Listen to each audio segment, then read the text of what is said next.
Hello students, तो आज के हम लोग लेक्चर में डिस्कस करने जा रहे हैं फोटो हैलोजनेशन ऑफ एल्केन। ये बहुत इंपॉर्टेंट तुम्हारा रिएक्शन है, तो इसको थोड़ा अच्छे से पढ़ेंगे हम लोग। और एक चीज़ याद रखना कि जितने भी फ्री रेडिकल इंटरमीडिएट से रिलेटेड रिएक्शन है उसमें one of the most important reaction है फोटो हैलोजनेशन ऑफ एल्केन। ठीक है, अब जैसे फोटो हैलोजनेशन ऑफ एल्केन की बात करते हैं तो मेनली होता क्या कि हमारे पास ये एल्केन है, एल्केन में हमने हैलोजन डाला इन प्रेजेंस ऑफ सनलाइट, ठीक है, H न्यू, तो ये हमारा प्रोडक्ट बन गया RX प्लस HX। ठीक है, तो यहाँ पे क्या हो रहा है कि हाइड्रोजन का जो है सब्सटीट्यूशन वो किससे हो रहा है, हैलोजन से हो रहा है। तो चूंकि हाइड्रोजन का सब्सटीट्यूशन हैलोजन से हो रहा है, मतलब ये इस एक तरह का सब्सटीट्यूशन रिएक्शन हो रहा है। लेकिन किस तरह का सब्सटीट्यूशन रिएक्शन है, तो इसमें चूंकि इंटरमीडिएट फ्री रेडिकल होता है, इसलिए इस रिएक्शन को हम लोग फ्री रेडिकल सब्सटीट्यूशन रिएक्शन भी कहते हैं। वही हमने यहाँ पे मेंशन कर रखा है, it is a free radical substitution reaction. ठीक है, जैसे हमने एक एग्जांपल लिया, मीथेन ले लिया, मीथेन को Cl2 और H न्यू से हमने रिएक्ट करा दिया, तो हमारा प्रोडक्ट बन गया क्या, CH3Cl एंड HCl। ठीक है, तो ये हमारा मेन प्रोडक्ट फॉर्म कर गया। उसी तरह से अगर हम मैकेनिज्म की बात करते हैं कि क्या क्या इसका मैकेनिज्म होगा, तो थोड़ा बात को समझना अच्छे से। इसको 3 स्टेप में मेनली हम लोग डिस्कस करते हैं। ठीक है, सबसे पहला स्टेप है हमारा चेन इनिशिएशन स्टेप। ठीक है, चेन इनिशिएशन स्टेप में क्या होता है कि हमने जो हैलोजन ले रखा है वो हैलोजन सनलाइट के प्रेजेंस में रेडिकल में ब्रेक होता है, तो हमने सनलाइट के प्रेजेंस में इस हैलोजन को ब्रेक किया, तो ब्रेक किया तो ये क्या बन गया, 2Cl रेडिकल फॉर्म कर गया। अब उसके बाद अगला स्टेप है चेन प्रोपेगेशन स्टेप। देखो याद रखना हमेशा कि ये जो पहला स्टेप होता है चेन इनिशिएशन स्टेप, ये होता है एंडोथर्मिक स्टेप। ठीक है, और ये स्टेप आपका एक्सोथर्मिक स्टेप होता है एंड ये भी स्टेप आपका एक्सोथर्मिक स्टेप होता है। मतलब ये कि इस 3 स्टेप के मैकेनिज्म में आपको एनर्जी जो होता है वो सिर्फ पहले स्टेप में देना होता है। ठीक है, तो पहले स्टेप में आपको एनर्जी ओवरऑल देना पड़ता है, बाकी next step and last stage में जो एनर्जी है ओवरऑल क्या होता है, रिलीज होता है। ठीक है, तो चेन प्रोपेगेशन स्टेप में क्या होता है, जो हमने चेन इनिशिएशन में Cl रेडिकल बनाया था, ये Cl रेडिकल अटैक करेगा अल्केन में।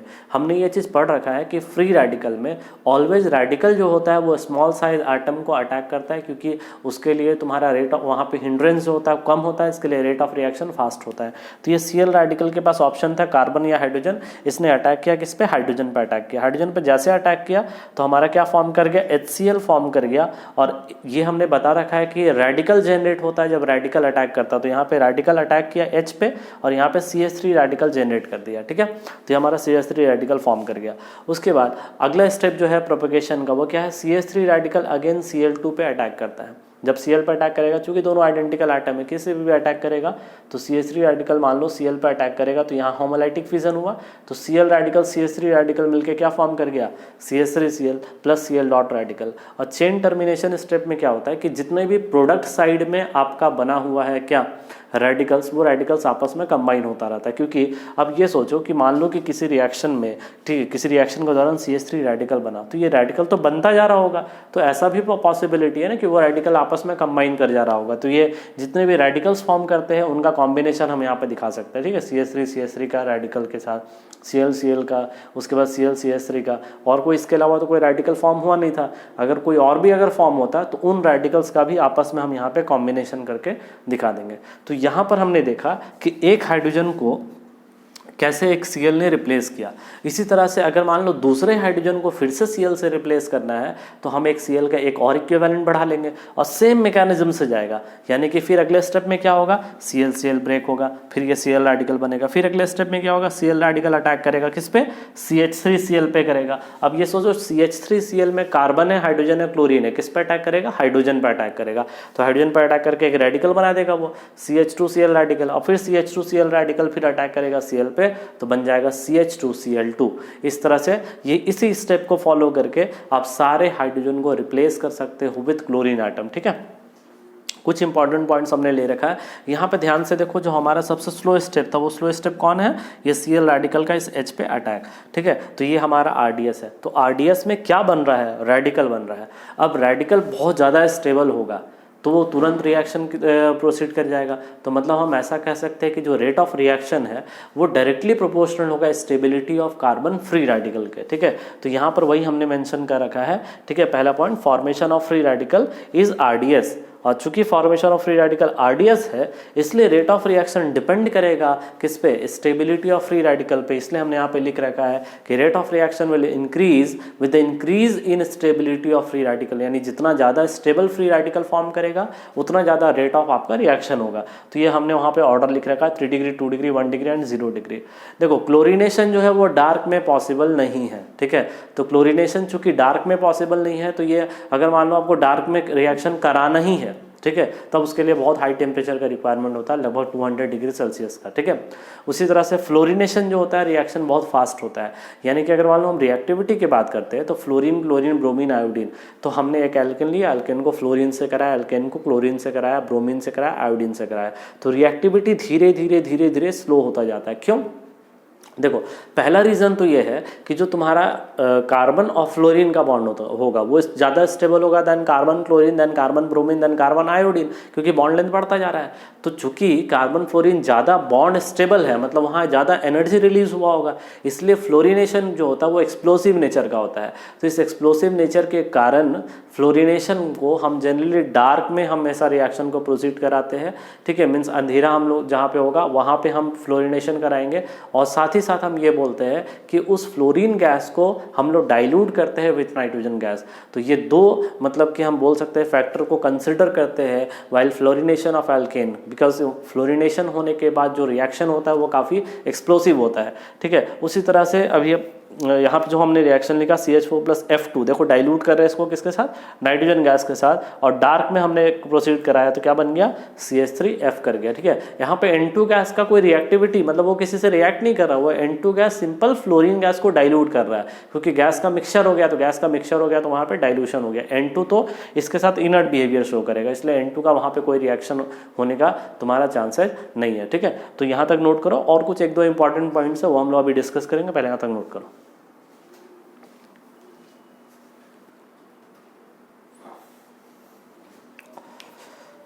ओके, हमने कहा था कि आयोडिनेशन जो रिएक्शन होगा वो रिएक्शन काफ़ी स्लो होगा। तो स्लो होने के कारण उसमें क्या होता है कि हम ऑक्सीडाइजिंग एजेंट डाल देते हैं। तो होता क्या है ना कि जैसे ही हमारा CH4I2 के साथ रिएक्ट करता है CH3I बनता है और HI बनता है।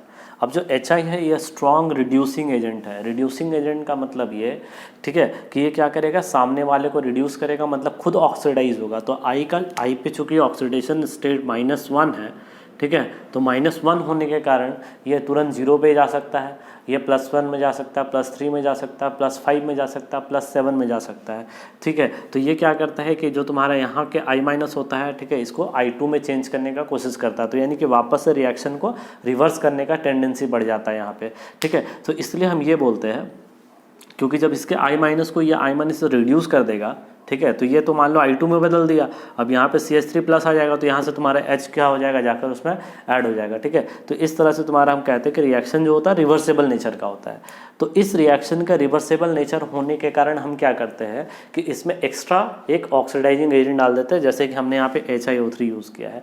अब HiO3 क्या करता है कि जैसे HI बना तो उसके साथ तुरंत रिएक्ट करके क्या बना लेता है, वाटर प्लस आयोडीन, ठीक है। तो मतलब ये आयोडीन तो फर्दर यहाँ पे यूज़ भी हो सकता है रिएक्शन में। तो इसलिए चूंकि आयोडिनेशन रिएक्शन काफ़ी स्लो होता है, तो रिएक्शन को हम फास्ट कराने के लिए या रिएक्शन को फॉरवर्ड डायरेक्शन में शिफ्ट कराने के लिए इसमें एक्सटर्नल ऑक्सीडाइजिंग एजेंट का हम लोग यहाँ पे यूज़ करते हैं, ठीक है। उसी तरह से रिएक्टिविटी की बात कर ले तो ये तो अब क्लियर हो गया बात कि फ्लोरीनेशन क्यों सबसे ज़्यादा होता है, then chlorination, then bromination and then तुम्हारा आयोडिनेशन, ठीक है। उसी तरह से मान लो यहाँ पे एक हमने क्वेश्चन लिखा हुआ है, ठीक है, मान लो हमारे पास है ये प्रोपेन। तो प्रोपेन में अब Cl2H से रिएक्ट करा रहे हैं, तो आप लोगों को करना क्या है कि जब भी इस तरह का सवाल हो तो हमेशा देखना कि कितने तरह का हाइड्रोजन अवेलेबल है। तो हमारे पास एक ये हाइड्रोजन अवेलेबल है और एक ये हाइड्रोजन अवेलेबल है, तो 2 हाइड्रोजन अलग अलग है, ठीक है, एक ये है और एक ये है। तो आपको एक बार हाइड्रोजन का यहाँ से रिप्लेस करना है, एक बार यहाँ से रिप्लेस करना है। अब जैसे मीथेन का हमने एग्जांपल लेके क्वेश्चन बनाया, मीथेन का एग्जांपल लेके उसे समझाया, तो मीथेन में तो एक ही तरह का हाइड्रोजन अवेलेबल है। लेकिन अगर हम बात करें प्रोपेन का, तो इसमें हाइड्रोजन यहाँ का भी निकल सकता है और हाइड्रोजन यहाँ का भी निकल सकता है। तो हमने दोनों का निकाल दिया, एक बार बीच वाले का निकाला, एक बार मान लो साइड वाले का हमने निकाल दिया।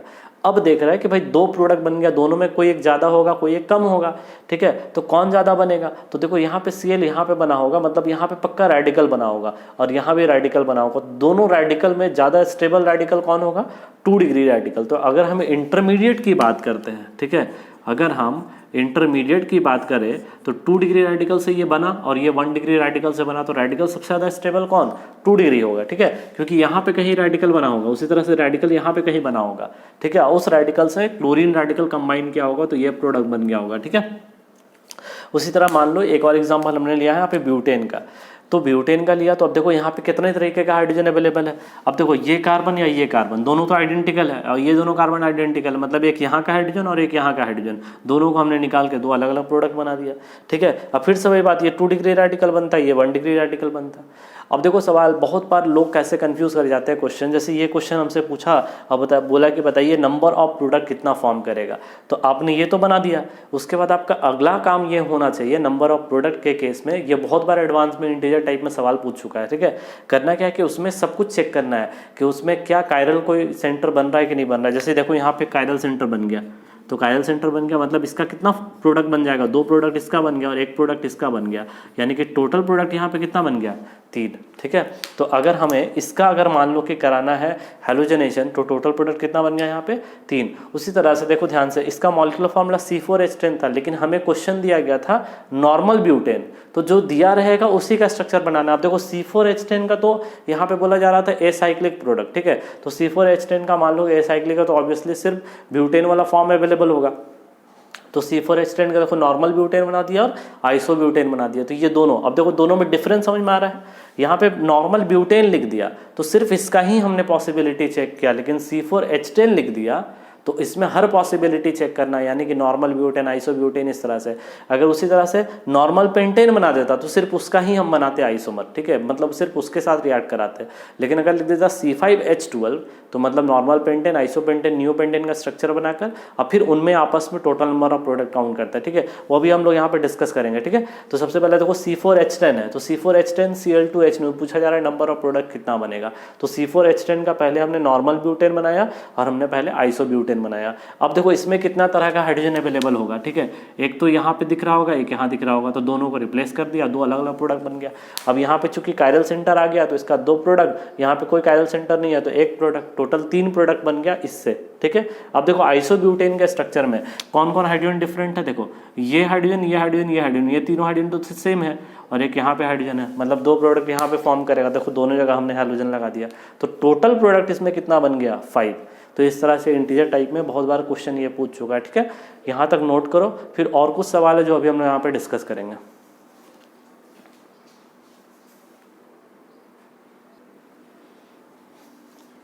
तो मान लो कुछ सवाल है, इसको हम लोग थोड़ा डिस्कस करते हैं। जैसे मान लो कि हमारा साइक्लोपेंटेन हो गया Cl2H9, अब इसमें देखना है कि कितने तरह का कार्बन है, तो अब इसलिए एक ही तरह का कार्बन है तो बस 1 प्रोडक्ट बन जाएगा, ठीक है। अब देख लो यहाँ पे कोई कायरल सेंटर बनेगा कि नहीं, कुछ नहीं बनेगा, तो मतलब 1 प्रोडक्ट फॉर्म कर गया।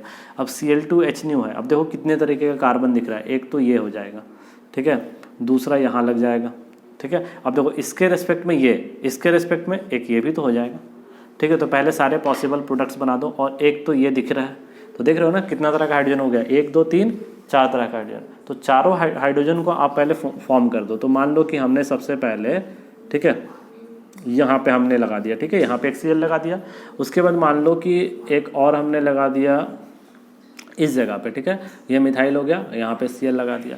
उसके बाद मान लो कि एक और हमने प्रोडक्ट फॉर्म कर दिया, देखो यहाँ पे लगा रहे हैं, ठीक है, मिथाइल के रेस्पेक्ट में ये Cl हो गया, यहाँ पे हमने लगा दिया, और फिर एक बार इसके और इसके अलावा हमने कर दिया, तो ये मान लो कि हमने इस तरह से Cl लगा दिया और यहाँ पे मिथाइल लगा दिया, ठीक है। तो इस तरह से ये 4 अलग अलग पॉसिबल प्रोडक्ट बना। अब इसमें देखना है कि कितना कायरल सेंटर फॉर्म किया, यहाँ एक भी कायरल सेंटर नहीं है, यहाँ एक भी कायरल सेंटर नहीं है, मतलब ये कि इसका कितना प्रोडक्ट बना 1, इसका कितना प्रोडक्ट बन गया 1, ठीक है। अब इस पे आते हैं, देखो यहाँ पे ध्यान से कि ये कायरल सेंटर है, ये कायरल सेंटर है, इसमें किसी भी तरह का कोई सिमेट्री नहीं है, ठीक है। तो टोटल जो इसमें प्रोडक्ट बन जाएगा, ठीक है, वो कितना बन जाएगा तुम्हारा 2n यानी 2 यानी कि 4, ठीक है। उसी तरह से अब यहाँ पे बात करते हैं, यहाँ भी देखो ध्यान से 2 कायरल सेंटर है, इसमें सिमेट्री नहीं है, तो 2 = 4, ठीक है। तो टोटल प्रोडक्ट इसका कितना बन गया 10 प्रोडक्ट इसका फॉर्म कर गया। उसी तरह से बात करते हैं C5H12 का, देखो C5H12 लिखा हुआ है, ठीक है। अब देखो इससे पहले ये वाला एक क्वेश्चन डिस्कस कर लेते हैं, ठीक है। मान लो 1 2 3 4 5 और इसमें हमें दे देता Cl2H9। अब देखो ये दिया हुआ नॉर्मल पेंटेन, तो हमें बस इसका ही बनाना है। तो इसमें देख लो कितना पॉसिबल कार्बन दिख रहा है, एक ये और एक ये। तो पहले इन तीनों में लगा दो, ठीक है। मान लो कि एक तो हमने यहाँ पे लगा दिया, उसके बाद मान लो कि एक हमने यहाँ पे लगा दिया, ठीक है, और एक हमने यहाँ पे लगा दिया, ठीक है।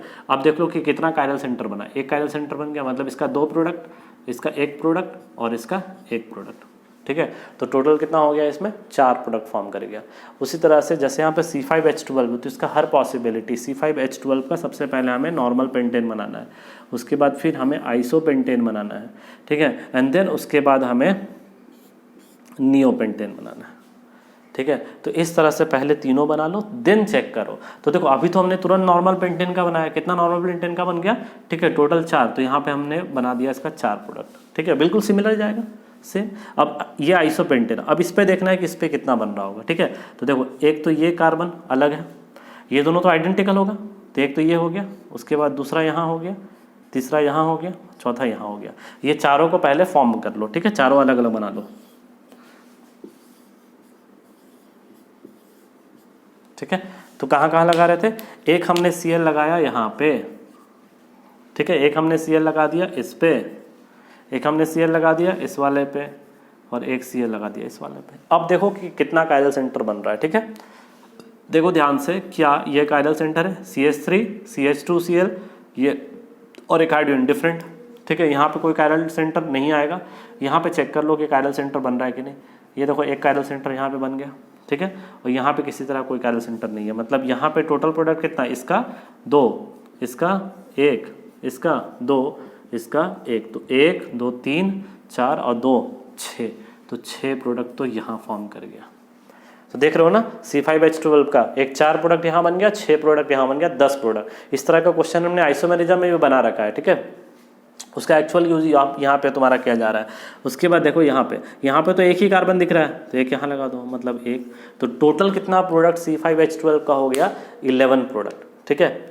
तो अब इसमें भी क्वेश्चन देखो क्या आता है, ठीक है। इसमें पूछा जाता है कि बताइए कि फ्रैक्शनल डिस्टिलेशन से कितने प्रोडक्ट को हम लोग अलग कर सकते हैं, ठीक है। ये सवाल पूछा जाता है कि अब बोला जा रहा है कि C5H12 का टोटल प्रोडक्ट जितना भी होगा उसमें कितने प्रोडक्ट को हम फ्रैक्शनल डिस्टिलेशन से अलग कर सकते हैं। तो याद रखना हमेशा कि जो इनैंशियोमर्स है, enantiomers can not be separated by fractional distillation, ठीक है। क्यों, due to same physical properties. तो सबका फिजिकल प्रॉपर्टी सेम होने के कारण फ्रैक्शनल डिस्टिलेशन से अलग नहीं कर सकते। मतलब ये कि जितना प्रोडक्ट बनेगा उतना ही तुम्हारा बोल सकते हैं कि तुम्हारा उसमें कायरल सेंटर हमें इंक्लूड नहीं करना है, ठीक है। तो कायरल वाले को घटाते जाओ। तो देखो यहाँ पे टोटल 4 प्रोडक्ट बना था, इन 4 प्रोडक्ट में क्या कोई कायरल सेंटर आ रहा था, तो 2 कायरल सेंटर है, ठीक है। तो यहाँ पे अगर एक कायरल सेंटर अगर यहाँ पे हमको दिख रहा है तो इसका 2 प्रोडक्ट है, तो इन दोनों को आपस में सेपरेट नहीं कर सकते। इसका जो 2 फॉर्म बनेगा ना, ठीक है, एक R फॉर्म एक S फॉर्म, तो इस RS को सेपरेट नहीं कर सकता, मतलब इसको एक अकेला प्रोडक्ट मानेंगे। तो फ्रैक्शनल डिस्टिलेशन में क्वेश्चन पूछा जा रहा है, ठीक है। क्वेश्चन क्या है तुम्हारा, क्वेश्चन पूछा जा रहा है कि number of product which can be separated by fractional distillation, question ये है, ठीक है। तो हमें कायरल सेंटर को एक ही प्रोडक्ट मान के चलना, मतलब 1 प्रोडक्ट 2 प्रोडक्ट 3 प्रोडक्ट, तो इसका हो गया, मतलब ये 4 में फ्रैक्शनल डिस्टिलेशन वाला कितना है प्रोडक्ट बन रहा है, 3 फ्रैक्शनल डिस्टिलेशन वाला प्रोडक्ट बन रहा है, ठीक है। अब देखो यहाँ पे इसको 1 काउंट करेंगे, 2 1 काउंट करेंगे, 3 और यहाँ पे 1 4, मतलब ये कि फ्रैक्शनल डिस्टिलेशन अगर हम इसमें बात करें इस वाले से, तो इस वाले टोटल फ्रैक्शनल डिस्टिलेशन कितना हुआ, 4 फ्रैक्शनल डिस्टिलेशन हुआ, और ये 1 तो है ही, तो 1 फ्रैक्शनल डिस्टिलेशन हुआ। टोटल प्रोडक्ट कितना हो गया, 3 4 7 और 1 8, तो इसका आंसर कितना हो जाएगा, 8, ठीक है। तो 8 प्रोडक्ट को हम लोग यहाँ पे फ्रैक्शनल डिस्टिलेशन से अलग कर सकते हैं, ठीक है। तो इस तरीके से भी सवाल कभी कभी पूछता है तुम्हारा। ऐसे मान लो कि अगर हम बात करेंगे सिर्फ इसका कि इसमें कितने प्रोडक्ट को फ्रैक्शनल डिस्टिलेशन से अलग कर सकते हैं, तो कायरल सेंटर को हमें 2 काउंट नहीं करना, 1 काउंट करना, तो 1 2 3। देखो इन तीनों का फिजिकल प्रॉपर्टी अपना अलग अलग होगा, तो मेल्टिंग पॉइंट बॉइलिंग पॉइंट अलग होगा, तो इन तीनों को सेपरेट कर सकते हैं, लेकिन इन दोनों को सेपरेट नहीं कर सकते, इसलिए उन दोनों को एक काउंट करना है। समझ में आ रही है बात? ठीक है, तो इस तरीके से। उसी तरह मान लो कि इसमें सवाल पूछेगा कि कितने को फ्रैक्शनल डिस्टिलेशन से अलग कर सकते हैं, तो देखो यहाँ पे 4 प्रोडक्ट हमारा दिख रहा है, ठीक है, तो इसका सिर्फ ज्योमेट्रिकल कंसिडर करेंगे, फिर ऑप्टिकल कंसिडर नहीं करेंगे। मतलब इसका सिस ट्रांस मतलब 2 प्रोडक्ट 4 प्रोडक्ट 5 प्रोडक्ट और एक 6 प्रोडक्ट, इसमें 6 प्रोडक्ट को हम फ्रैक्शनल डिस्टिलेशन से अलग कर सकते हैं। ठीक है, तो इस तरीके का सवाल पूछता है। देखो देख रहे हो कैसे ऑप्टिकल आइसोमेरिज्म का यहाँ पे यूज़ किया जा रहा है। ठीक है, तो इस तरीके से ऑप्टिकल आइसोमेरिज्म का यूज़ करके भी क्वेश्चन पूछा जाता है कि नंबर ऑफ कितने आइसोमेरिक प्रोडक्ट्स बनेंगे, ठीक है, आफ्टर हैलोजिनेशन। तो अभी तक देखो कि सभी में हमने सिर्फ एक हाइड्रोजन को रिप्लेस कराया है, किससे? एक Cl से। कभी कभी क्वेश्चन आता है, ठीक है, डाई हैलोजिनेशन के कितने प्रोडक्ट बनेंगे, ट्राई हैलोजिनेशन के कितने प्रोडक्ट बनेंगे। ठीक है, तो ये तो अभी हमने मोनो हैलोजिनेशन कराया। ठीक है, कभी कभी question di halogenation tri halogenation, तो आज तक जितने भी क्वेश्चन पूछे भी गए एग्जाम में तो वो डाई हैलोजिनेशन तक पूछा है, ट्राई और टेट्रा हैलोजिनेशन का तो क्वेश्चन कभी भी हमने तो अभी तक नहीं देखा है प्रीवियस ईयर पेपर में। ठीक है, तो इसलिए हमने ये कहा कि डाई हैलोजिनेशन का भी 1-2 एग्जाम्पल अभी हम लोग यहाँ पे कर लेंगे। ठीक है, पहले यहाँ तक आप नोट कर लो इसको।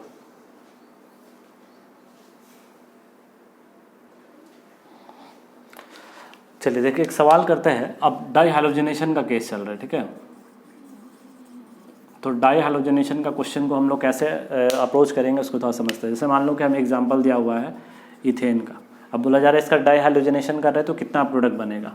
तो एक बार तो दोनों Cl को इसी से रिप्लेस करा दो, ठीक है, और एक बार इसका Cl और एक बार इसका Cl। ठीक है, और हमें ये भी चेक करते रहना होगा कोई कायरल सेंटर होगा कि नहीं। यहाँ तो कोई कायरल सेंटर नहीं आया, यहाँ भी कोई कायरल सेंटर नहीं आया। ठीक है, उसी तरह से मान लो कि हमें प्रोपेन का दिया रहा था, तो प्रोपेन का डाई हैलोजिनेशन, तो पहला पॉसिबिलिटी क्या है यहाँ पे, दूसरा पॉसिबिलिटी दोनों Cl को यहाँ लगा दो, तीसरा पॉसिबिलिटी और चौथा पॉसिबिलिटी।